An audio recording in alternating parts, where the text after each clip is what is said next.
kau gendong makmu ini ke Makkah, jalan kaki, tawaf, sa'i, umrah, balik lagi ke Medan, belum tentu dapat kau tebus sekali dia menjerit waktu mengeluarkan engkau dari perutnya. Ini tanah-tanah dia. Dia belum mati lagi, udah kau atur pula harta warisannya. La ilaha illallah. Tak mencium bau surga orang durhaka.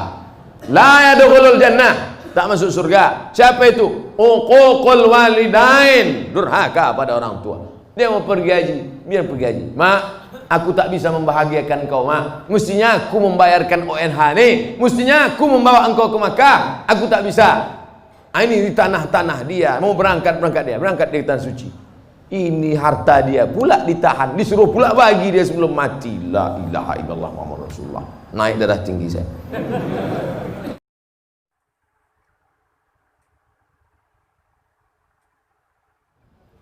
Doa berhajat, dia berhajat naik haji dengan menjual tanah. Namun anak-anaknya melarang, malah minta bagian tanah dibagi sebagai warisan jika orang tua meninggal, sehingga orang tua tak jadi mendaftar haji. Bagaimana sikap orang tua dan sikap anak-anaknya ini? Desa kami banyak tanah ladang lebar-lebar Pak Ustaz. Oh, kalau dapat anak tak bertuah ini udah jadi.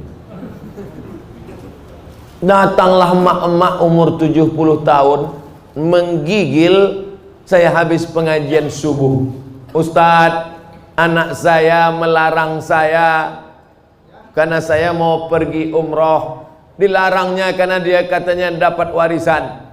Saya bilang, mestinya dia yang menggendong engkau sampai ke Makkah, balik lagi. Kau gendong makmu ini ke Makkah, jalan kaki, tawaf, sa'i, umrah, balik lagi ke Medan, belum tentu dapat kau tebus sekali dia menjerit waktu mengeluarkan engkau dari perutnya. Ini tanah-tanah dia. Dia belum mati lagi, udah kau atur pula harta warisannya. La ilaha illallah. Tak mencium bau surga orang durhaka. La yadkhulul jannah, tak masuk surga. Siapa itu? Uququl walidain, durhaka pada orang tua. Dia mau pergi haji, biar pergi haji. Mak, aku tak bisa membahagiakan kau, Mak. Mestinya aku membayarkan ONH nih. Mestinya aku membawa engkau ke Makkah. Aku tak bisa. Ini di tanah-tanah dia. Mau berangkat dia. Berangkat di tanah suci. Ini harta dia pula ditahan, disuruh pula bagi dia sebelum mati. La ilaha illallah Muhammad Rasulullah. Naik darah tinggi saya. Ustaz, mohon pencerahan permasalahan saya ini. Beberapa bulan yang lalu saya keguguran. Usia kandungan 3 bulan 10 hari. Tapi ada yang berkata kepada saya bahwasanya saya terkena azab. Mohon jawabannya Pak Ustaz agar tidak mengganjal di hati saya. Semoga Pak Ustaz selalu dalam lindungan Allah Subhanahu wa taala. Amin ya rabbal alamin. La yusibul mu'min min nasabin wala wasabin wala saqamin wala syaukin yastakuha. Susah hati, gundah gulana, musibah, duri menusuk tapak kaki, illa kaffarallahu anhu biha sayiatu. Sesungguhnya Allah ingin menghapuskan dosa-dosamu. Bu, janinmu gugur 3 bulan 10 hari, kau bukan kena azab. Allah ingin membersihkan engkau dari dosa-dosamu, Bu. Jangan kau dengarkan cakap orang. Di dunia ini kalau dengar cakap orang makin pusing kepala kita. Orang yang terkena musibah itu 3. Yang pertama, Allah ingin menghapus dosanya. Yang kedua, Allah ingin memberikan dia balasan pahala yang lebih besar daripada haji, lebih besar daripada umrah, lebih besar daripada jihad. Apa itu? Sabar. Nih, anak keguguran 3 bulan 10 hari, sabar, maka Allah berikan balasan. Apa balasan ibu yang sabar keguguran? Innama yuwaffas sabiruna ajrahum bighairi hisab. Allah berikan balasan bighairi hisab, unlimited edition. Pertama, dosa ibu diampuni. Yang kedua, Allah berikan ibu balasan pahala unlimited. Yang ketiga, di akhirat Allah naikkan derajat. Ada orang-orang yang derajatnya sudah sampai tinggi, tapi amalnya tak cukup. Maka kata Allah, kasih dia ujian, sehingga ketika dia sabar, dia layak untuk menempati itu. Makanya kalau apapun yang terjadi pada kita, kita mesti ibu husnuzon sama Allah. Jangan dengarkan cakap-cakap tetangga kena azab, kena kutuk, kena santet, kena begu ganjang. Ustadz, apa arti kitab kuning itu Pak Ustadz? Kitab kuning warnanya kuning karena dua. Pertama, terbuat dari kertas ubi.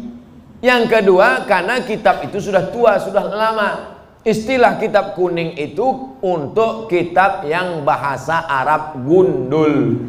Contoh kitab kuning fikih, Matan Takrib. Naik ke atas Fathul Qorib. Naik lagi ke atas, orang membaca kitab I'anatul Talibin. Naik ke atas Al-Mahalli. Naik lagi ke atas Majmu' Sarah Muhazab. Itu yang dibaca di pondok-pondok pesantren kitab kuning. Nahu belajar dari Imri, belajar dari Al-Ujrumiyah. Naik kepada Imriti. Naik kepada Suribu Bait Ibnu Malik, Syarah Ibnu Aqil, Alfiyah Ibnu Malik. Itu yang disebut dengan istilah kitab kuning adalah kitab Arab gundul. Adapun yang banyak tempat kita perukunan Melayu itu bukan kitab kuning, itu perukunan Melayu. Bahasanya bahasa Melayu, tulisnya tulis Arab. Beri kami semangat untuk mempelajarinya Pak Ustadz. Masuk pesantren, semangat, masuk SMA. Mana membaca kitab kuning anak SMA? Oleh sebab itu wakafkan anak-anak kita. Jangan takut miskin. Ini banyak orang tua, anak ibu di mana? SMA. Kenapa tak masukkan pesantren? Nanti makan apa? La ilaha illallah Rasulullah. Kisah nyata, true story. Mau mendengarnya? Tak mau pun saya ceritakan juga. Menumpanglah dia di rumah makciknya. Susah numpang di rumah makcik. Sekolah pesantren. Apa kata makciknya? Ngapailah kau sekolah pesantren? Nanti kau makan apa? Tengok abang-abang kau. Itu SH, itu insinyur, itu dokter. Malang tak dapat ditolak, untung tak dapat diraih. Hari berganti musim berubah. Apa yang terjadi? Sekarang makcik di hari tua menumpang di rumah keponakan yang sekolah agama tadi. Karena dia punya pondok pesantren dengan santri, sekarang keponakan itu yang bisa ditumpang. Adapun yang dibangga-banggakan tadi, satu pun tak bisa ditumpang. Dunia tak dapat, akhirat melayang. Saya tak melarang anak-anak jadi insinyur, silakan. Mau jadi SHMH pengacara, silakan. Tapi tetap basic pendidikan agama. Kalaupun dia jadi dokter, biarkan dia jadi dokter. Nanti dia akan jadi teman saya, partner. Kami akan berdakwah ke pedalaman. Abdul Somad ceramah, dia khitan masal. Tabligh akbar bersama dokter muslim. Khitan gratis. Daftarkan anak dan suami Anda. Dan suami yang mu'alaf baru masuk Islam. Takkan mungkin saya motong pakai kampak satu-satu. Pengacara, bagus. Tanah yang diambil korporat perusahaan asing. Siapa yang membela? Mahal menyewa pengacara. Datang. Pengacara gratis dari Ikatan Sarjana Pengacara Muslim. Nah, ini penting. Pendidikan agama. Sanawiyah, aliyah, pondok pesantren. Adapun nanti kuliahnya silakan. Fakultas hukum silakan. Kedokteran silakan. Arsitektur silakan. Mudah-mudahan anak-anak kita semuanya selamat akidah Ahlus Sunnah wal Jamaah. Nah, Ustadz, bagaimana cara menghadapi suami yang terlalu fanatik dengan pengajian salafi? Sementara saya selalu berselisih paham dengan dia, dan dia selalu melarang saya untuk jangan memfoto atau memvideokan anak saya. Mohon pencerahannya Pak Ustadz. Perbedaan dengan salafi ini ada beberapa poin. Saya banyak kawan saya salafi. Ustadz Maher Tuailibi salafi, Ustadz Omar Mita salafi, Ustadz siapa yang di Malang? Abdullah Hadrami salafi. Cuma salafi ini ada yang garis lunak, ada yang garis keras. Kalau yang lunak baik, tetap hubungan baik. Cuma kalau yang keras, pertama ditengoknya jenggot, kedua kaki celana. Asal tengoknya tak berjenggot, tak kaki celana, neraka jahanam. Saya berapa kali dimasukkan orang itu ke neraka. Nah, itu jadi maksud saya jangan kalian pukul rata, jangan pukul rata. Adapun dia melarang foto, melarang video, bagus juga. Takut dia kalau anak ini dipoto, dibuatkan video, diupload di Instagram, di FB, nanti takut kena penyakit ain. Hati-hati Pak. Jangan cuman foto anak, foto bini pun bisa kena juga. Dilarikan orang bini bapak nanti. Itu hati-hati. Nah, jadi kalau sekedar melarang foto sama video tak apa-apa. Tapi kalau sampai pada perbedaan mazhab, ini tentang masalah salafi. Pak Ustadz, bagaimana hukumnya apabila seseorang terlambat atau tinggal dalam sholat id? La ilaha illallah. Sholat id pun terlambat. Parah kawannya.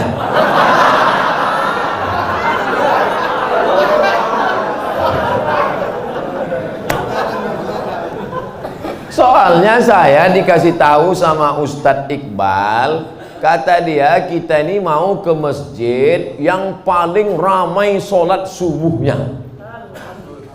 Betul itu? Kenapa ada yang terlambat sholat id?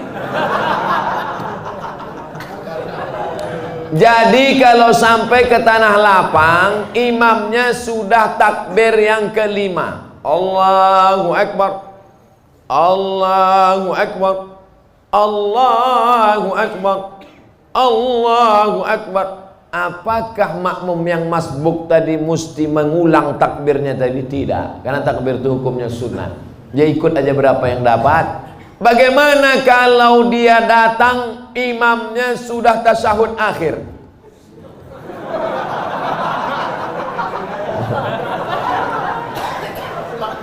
Udah hampir terbuka mulut imam. Masuk dia. Kata imam. Ngasuh dia. Maka dia habis salam itu tegak, dibuatnya takbir 7 dengan 5. Sendiri dia. Sampai dia ke tanah lapang itu orang sudah habis. Macam mana dia mau sholat Pak Ustadz? Dicarinya tanah lapang lain yang belum sholat. Kau dengar-dengar di mana masih ada yang belum sholat. Kau gaslah ke situ. Ternyata seluruh Medan sudah sholat. Maka dalam kitab Al-Um Induk Fikih ditulis oleh Imam Muhammad Idris Asy-Syafi'i meninggal tahun 204 Hijrah. Kata Imam Syafi'i dalam Al-Um, boleh sholat sendirian.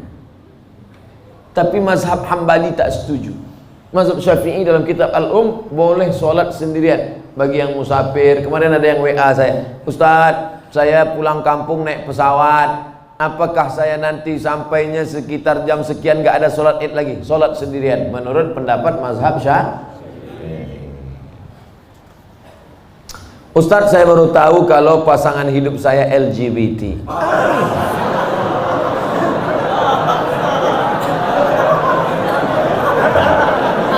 Apa yang harus saya lakukan Ustadz? Mempertahankan atau meninggalkannya?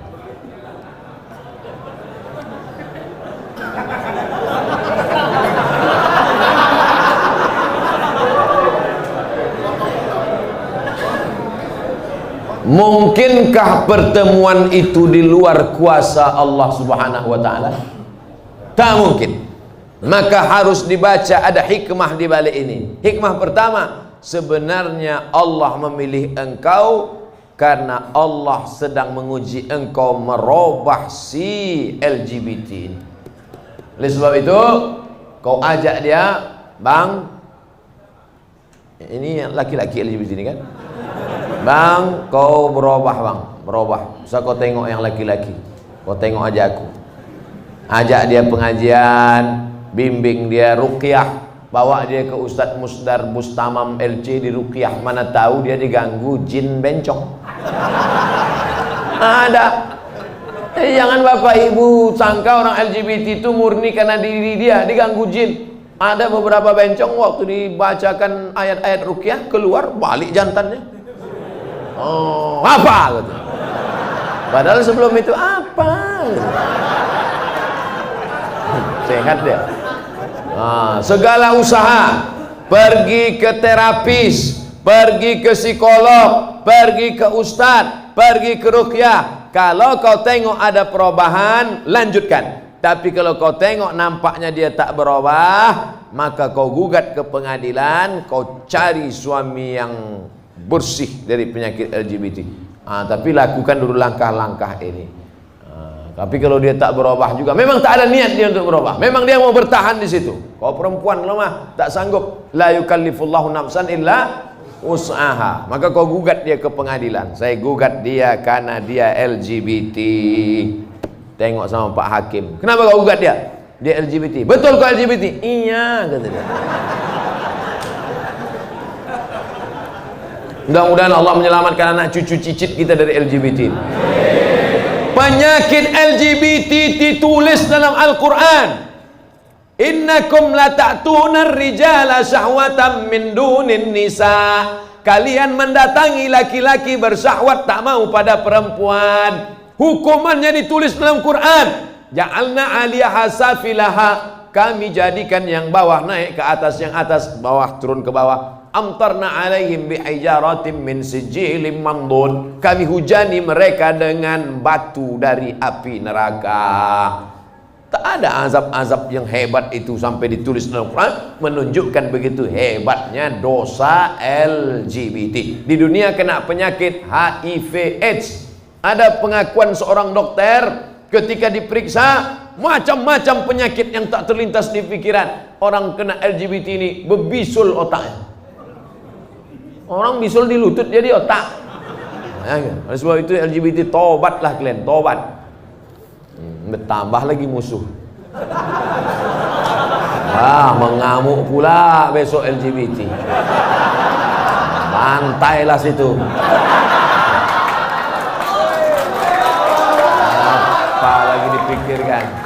Awak pun akan mati juga. Diam pun mati, bercakap pun mati. Bagus mati bercakap daripada mati diam. Ustaz, sekarang saya ini tengah mengagumi seorang mahasiswa di Mesir. Masya Allah. Balik saya muda balik rasanya. Bagaimana cara saya dalam mengistiqomahkan cinta saya dan membuat hatinya tersentuh? Tentunya tidak mengurangi rasa cinta saya kepada Allah, Pak Ustaz. Kau laki-laki apa perempuan? Saya ini tengah mengagumi seorang mahasiswa. Berarti dia perempuan. Dia suka sama mahasiswa di Mesir. Kau bilang sama dia, Bang, abang janji ya tak tergoda sama cewek-cewek Mesir. Abang mau nanti pulang dari Mesir menikahi aku. Tapi kau perempuan tak boleh ngomong langsung sama laki-laki. Itu namanya perempuan gatal. Nah, kawalimu yang menghubungi dia, ayahmu, abangmu, datukmu, pamanmu, pakcikmu, ngomong ke dia, Assalamualaikum alumni Mesir. Ya, kau nanti pulang mau nikah sama anak saya. Aku tengok dulu, Pak. Kalau segan nanti saya kontak dia, saya hubungi. Adik-adik kelas saya itu. Mudah-mudahan dari muda dia sudah menginginkan seorang imam yang dapat bibit bebet bobot yang nanti akan menjadikan anak cucunya menjadi pemimpin-pemimpin bagi orang yang bertakwa. Wa ja'alna lil muttaqina imama. Jadi sekarang anak-anak gadis ini yang ditengoknya bukan tamat dari Mesirnya, ini tengoknya bukan ilmu agamanya, ini tengoknya datang naik apa. Kalau ditengoknya naik Grab, enggak ada.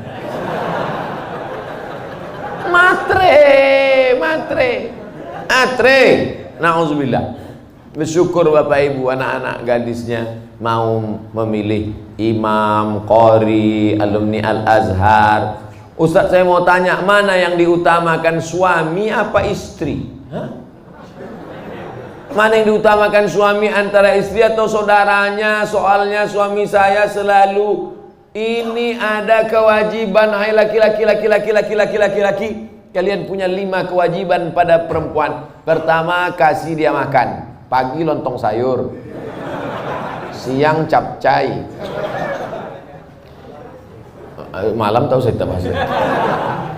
Pertama kasih dia makan, yang kedua kasih dia pakaian. Karena sekarang banyak laki-laki yang tak mengasihi bininya pakaian. Kalian tengoklah di mall-mall tuh, kain belum berjahit dipakai, celana kuyak dipakai. Yang ketiga kasih dia tempat tinggal yang layak. Yang keempat kasih dia pendidikan. Aslinya kalian laki-laki yang mendidik istri kalian, dek, ini namanya idgham, ini namanya qalqalah, ini namanya ikhfa, ini namanya. Aslinya laki-laki yang mendidik istrinya, tapi karena tak sanggup maka diajarkan kepada guru mengaji. Makan, pakaian, tempat tinggal, pendidikan, perhatian. Banyak perempuan sekarang pakai tumit sepatu 15 cm. Itu perempuan yang perlu perhatian, tak diperhatikan dia. Itulah ingin diperhatikan orang. Dipakainya tumit sepatu 15 cm. Dia yang makai, kita yang takut. Nengok dia, jatuh. Kalau sudah kau kasih 5 kewajiban, maka gugurlah kewajiban engkau di hadapan Allah Subhanahu wa taala. Itu standarnya. Lebih dari yang 5 itu berarti engkau sudah adil. Gimana laki-laki? Siap memberikan yang 5 tadi? Nah, soleh-soleh semua itu insyaallah. Saya hamba Allah Pak Ustaz. Alhamdulillah. Sekarang banyak orang hamba harta, hamba kuasa, hamba setan, hamba hantu. Bagaimana cara menjaga sholat agar lebih khusyuk dan tak malas Pak Ustaz? Itu nampak api kan? Kalau nanti terlintas di hatimu malas sholat, bakar jadi sebentar. Berapa lama kau tahan? Buatlah. Agak-agak gosong sedikit. Hai tangan, tahan kau masuk neraka nanti tangan. Nama kau nanti nama nerakanya neraka sakor. Masalakakum fi sakar. Kenapa kau masuk dalam neraka sakar? Lam naku minal musallin, karena tak sholat. Bakar. Makanya Muhammad Ali kemana-mana bawa mancis. Muhammad Ali petinju, mana-mana bawa mancis. Padahal dia tak merokok. Ditanya orang, kenapa kau bawa mancis? Asal terlintas di otakku mau buat dosa, aku bakar tangan. Kalau mancis tak mempan, obor. Bagaimana sholat ini khusyuk Pak Ustadz? 5. Yang pertama, ketika berwudu khusyuk. Waktu menyuci tangan, bersih dosa dari tangan.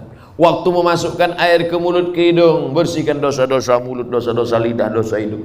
Waktu air dibasuh ke muka, keluar dosa-dosa biji mata, banyak silap salah. Waktu air menyiram tangan, keluar dosa-dosa dari ujung jari jemari. Khusyuk. Waktu air mengusap kepala, keluar dosa isi kepala yang kotor sampai ke lubang telinga. Waktu air menyiram kaki, keluar dosa-dosa kaki yang dilangkahkan ke tempat maksiat dan dosa. Makanya ketika berwudu itu jangan bercakap. Ini banyak orang di sambil wudu bercakap. Itu udah aku bilang sama kau kemarin, panjat pinang itu yang besar-besar kali pinangnya. Modal kita pun tak ada, tapi kau itulah. Pak RT kan udah ngasih, Pak RW kenapa enggak juga? Entahlah, kentutlah sama dia. Itulah maka tak khusyuk. Karena ketika wudhu masih bicara dunia. Lalu dari tempat wudhu ke tempat sholat tak boleh tasbih. Tasbih menggerak-gerakkan. Kerotak. Tak boleh. Tasbih tak boleh. Yang boleh tasbih. Subhanallah. Makanya kalau ada ngajak-ngajak ngobrol tak usah. Gimana kabar Anda? Subhanallah.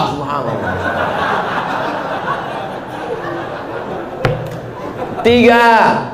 Ada terdengar azan, jawab hayya 'alas shalah. La haula wala quwwata. Jangan bicara waktu azan. Siapa yang bicara ketika azan dikumandangkan, matinya mati su'ul khatimah. Begitu kata Syekh Imam Nawawi, Syekh Jalaluddin Abdurrahman As-Suyuti. Hati-hati. Lalu kemudian yang keempat, membaca bukan mutalaah. Mutalaah mulut tak bergerak. Waktu sholat itu membaca Allahu Akbar kabir walhamdulillahi katsir. Baca. Ini banyak orang sholat mulutnya diam.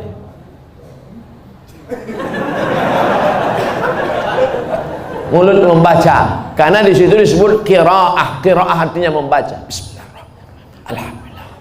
Ar-Rahman.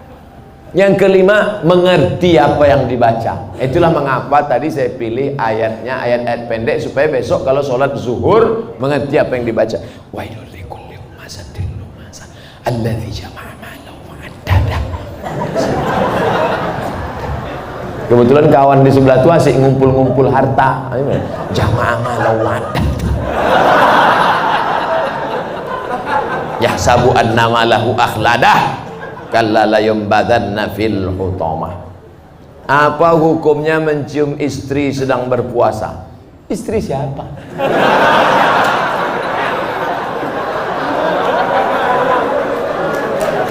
Kalau istri engkau yang kau cium maka tak batal. Dalilnya Nabi mencium Aisyah. Tapi kalau dia ihtiyat, hati-hati, takut dia tak bisa mengendalikan hawa nafsunya seperti Nabi Muhammad SAW, maka dia ihtiyat, dijaganya.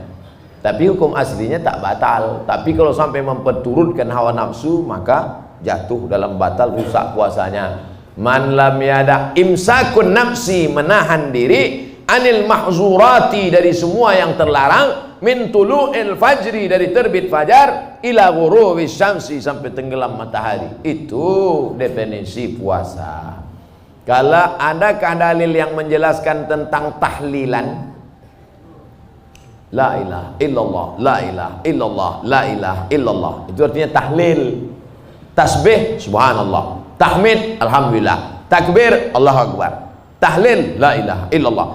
Man halala, siapa yang mengucapkan tahlil, summa ahdatsa wabahu ilal mayyit, kemudian tahlil itu dihadiahkannya kepada si mayit, orang mati, yantafi'u bihi, pahalanya sampai dan orang mati itu dapat manfaat. Begitu kata Imam Ibnu Taimiyah dalam kitab Majmu' Fatwa Ibnu Taimiyah. Kenapa Ustaz pilih pendapat Ibnu Taimiyah? Karena yang banyak melarang-melarang nih sekarang anak-anak buahnya Ibnu Taimiyah. Paham? Padahal Imam Ibnu Taimiyah dalam Majmu' Fatawa mengatakan siapa yang mengucapkan tahlil dihadiahkannya pahalanya pada yang meninggal sampai. Kalau dimasakkannya bubur kacang hijau, kenapa Ustaz tiba-tiba ingat bubur kacang hijau? Oke, bubur jagung kalau gitu. Lalu kemudian dihadiahkannya pahalanya untuk almarhum. Sampai apa tak sampai? Sampai. Mana dalilnya? Mana? Kata Sa'ad, ummi matat, makku mati.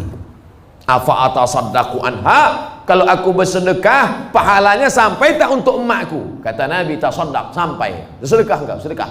Ayu sadaqatu afdal, apa sedekah yang paling afdal? Kata Nabi, saqyul ma', sedekah yang paling afdal mengasih air minum. Kalau air minum saja sampai, apalagi gulai bau.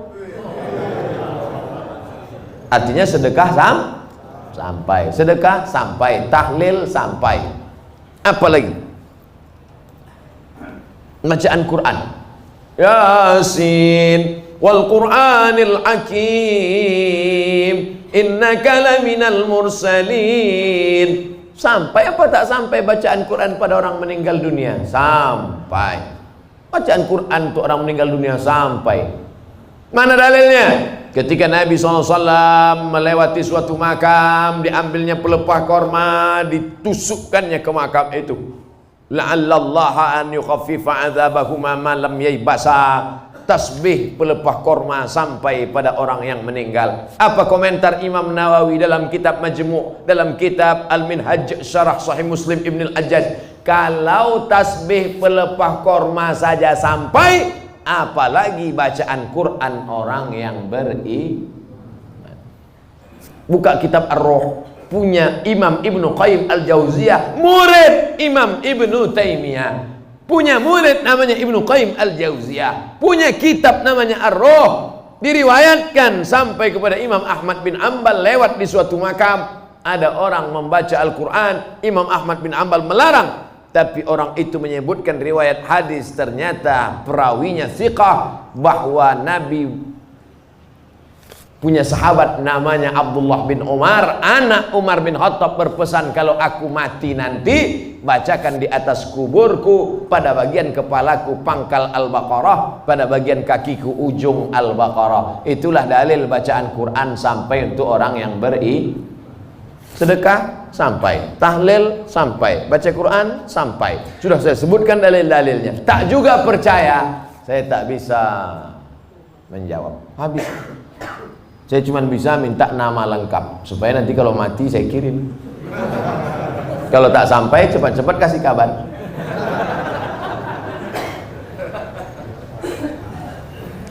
Mengazankan anak baru lahir itu apa dalilnya Pak Ustadz? Nabi mengazankan ke telinga Sayyidina Al-Hasan, anak Fatimah radhiyallahu anha, azan as-salah, bunyinya seperti azan waktu azan salat. Hadisnya disebutkan dalam kitab Sunan At-Tirmidzi. Nama kitab Sunan Tirmidzi, nama lainnya Jami' At-Tirmidzi. Status hadisnya hadisun hasan, hadis paling tinggi sahih, di bawah sahih hasan, tentang mengazankan bayi. Anak saya mengazankan. Allahu Akbar, Allahu Akbar. Tapi tidak kuat macam itu. Terkejutlah dia. Nah, makanya bapak ibu yang hamil sekarang istrinya, nanti bapak azankan. Tapi yang anak sudah lahir tak usah azankan lagi.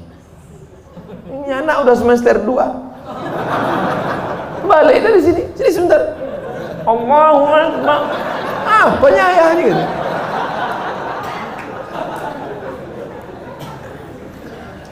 Saya mau tanya mengenai pernikahan uang hantaran. Bagaimana menurut pandangan Ustadz kalau si ibu wanita itu meminta uang hantaran mahar yang cukup tinggi? Ada tiga kemungkinan. Pertama, memang mau bertanya masalah hukum. Yang kedua, mau menyindir mak tua ada di sini. Yang ketiga, mau menawar. Perempuan yang paling baik, aqalluha mahran, yang maharnya paling murah. Wahai ibu-ibu, turunkan harga mahar.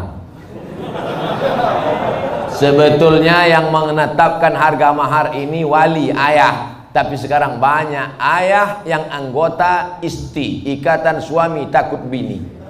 Maka yang berperan sekarang ibu-ibu, matre. Banyak perempuan lebih mau makan di daun daripada makan di pinggan. Oleh sebab itu, turunkan standarnya sedikit. Jangan nanti setelah dihamil barulah Na'udzubillah. Datang dia baik-baik. Idza ja'akum man tardawna dinahu. Kalau datang kepadamu orang yang baik akhlaknya, wa khuluquhu, baik agamanya, fazawijuhu, nikahkan dia. Illa taf'alu, kalau tak kau lakukan, takun fitnatun fil ardi wa fasadun arid, maka terjadi kerusakan yang amat sangat berat. Tolong, jangan sampai anak-anak muda ini besok buat baleho turun ke jalan, turunkan harga mahar, turunkan harga mahar. Kemudian jodoh itu seperti apa Pak Ustadz? Apa orang yang sudah menikah terus meninggal, terus menikah lagi, apakah itu berarti jodohnya juga Pak Ustadz? Karena berjumpa orang berjodoh atau karena jodoh dia berjumpa? Memang jam-jam 10:30 nih payah nangkap memang. Karena ada jodoh baru berjumpa atau karena berjumpa itu orang berjodoh? Karena ada jodoh lah maka berjumpa. Kalau tak ada jodoh, sampai mati tak akan berjumpa. Kok Ustaz tahu? Saya pernah ngalami. Saya Dewan Juri Musabaqah Tilawatil Quran tingkat Provinsi Riau. Kalian pikir Ustaz alang-alang?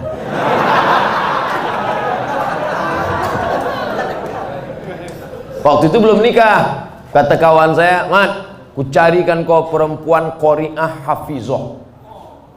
Kami Dewan Juri waktu itu. Iyalah, kami pun seminggu kami cari, tak jumpa-jumpa. Setelah saya nikah tahun berikutnya, pas kami sedang makan nasi goreng, berbisik kawan saya, "Mat, yang kita cari tahun lalu itu di belakang." Tapi kita udah menikah. Maka kalau tak berjodoh tak akan berjumpa. karena ada jodoh itulah maka berjumpa. Oleh sebab itu jangan nanti yang laki-laki ini banyak salah jawab ini. Papa kok bisa nikah sama mama? Entah salah sambung. Jawabannya mesti kau katakan, aku tak pernah mencari makmu, makmu tak pernah mencari aku, Allah mempertemukan kami. Ibu itu pun dari dapur, so sweet.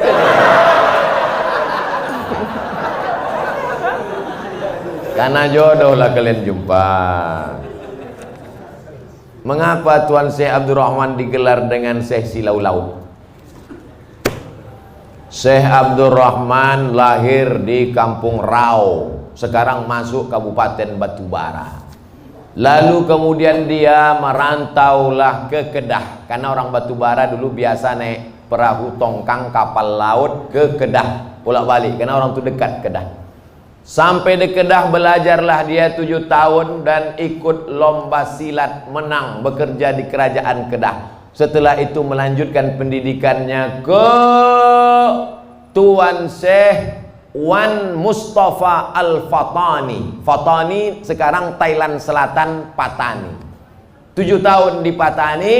Setelah itu dibawalah oleh Syekh Wan Mustafa Al-Fatani ke Makkah Al-Mukarramah. Belajarlah dia dengan ulama-ulama di Makkah, diantaranya Syekh Hasbullah. Belajar fikih kepada Syekh Ahmad Khatib Al-Minkabawi. Setelah khatam belajar fikih, belajar tafsir, belajar hadis, belajar tasawuf, baliklah dia ke Rau. Lalu kemudian datanglah kerabat Kesultanan Asahan namanya Tengku Adil. Tengku Adil pun mengasih tanah. Wahai Tuan Syekh Abdurrahman, ini ada tanah. Nama tanah itu Silau Laut. Maka orang menyebutnya tak lagi sebut namanya, tapi Tuan Syekh Silau Laut. Sama macam siapa tu? Tuan Syekh Besilam. Padahal nama aslinya adalah Tuan Syekh Abdul Wahab. Kampungnya di Rokan Hulu, namanya Rantau Binuang Sakti, tempat lahir Syekh Abdul Wahab Rokan. Tapi yang dipakai adalah Syekh Abdul Wahab Rokan. Sekarang jadi Kabupaten Rokan Hulu. Biasa itu. Tuan Syekh mana? Tuan Syekh Fulan, nama kampungnya yang disebutkan. Tuan Syekh Purba Baru, padahal namanya Tuan Syekh Mustafa Husain. Nah, jadi nama kampung yang disebut. Itu maka disebut Tuan Syekh Silau Laut karena nama kampung itu. Apa karomahnya Pak Ustadz?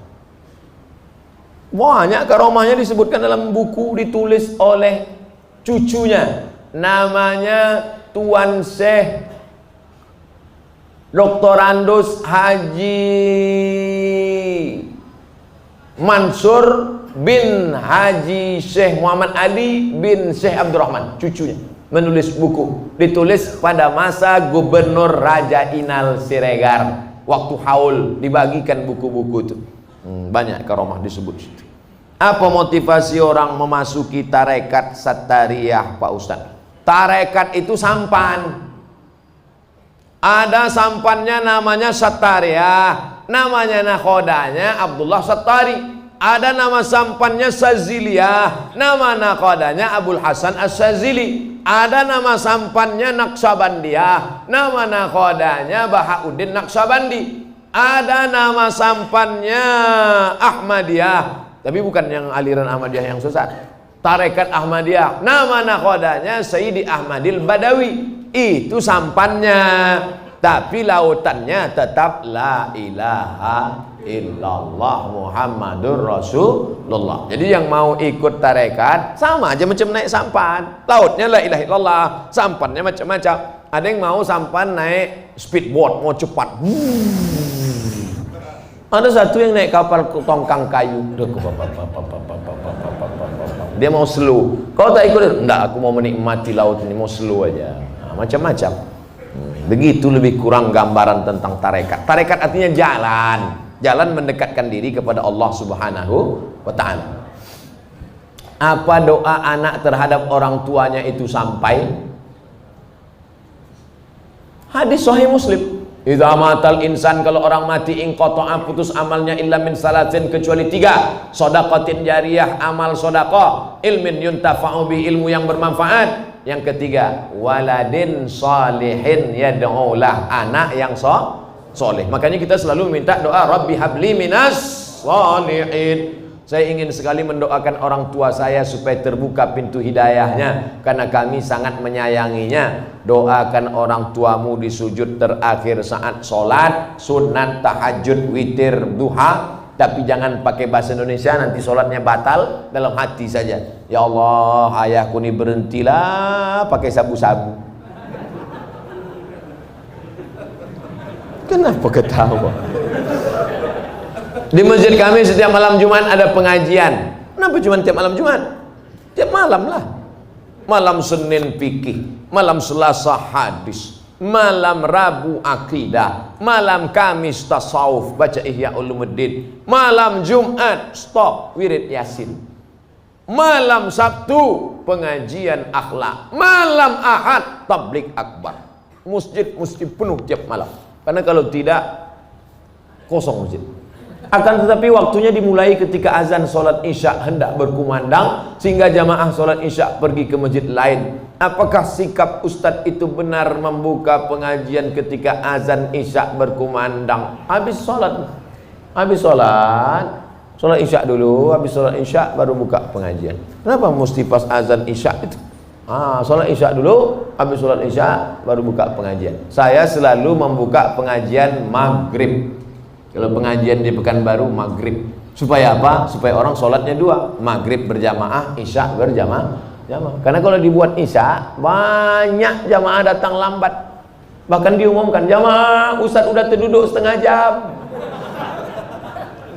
Buat pengajian maghrib ke isya. Di Malaysia kami gitu, maghrib, isya pengajian, habis isya tanya jawab, efektif.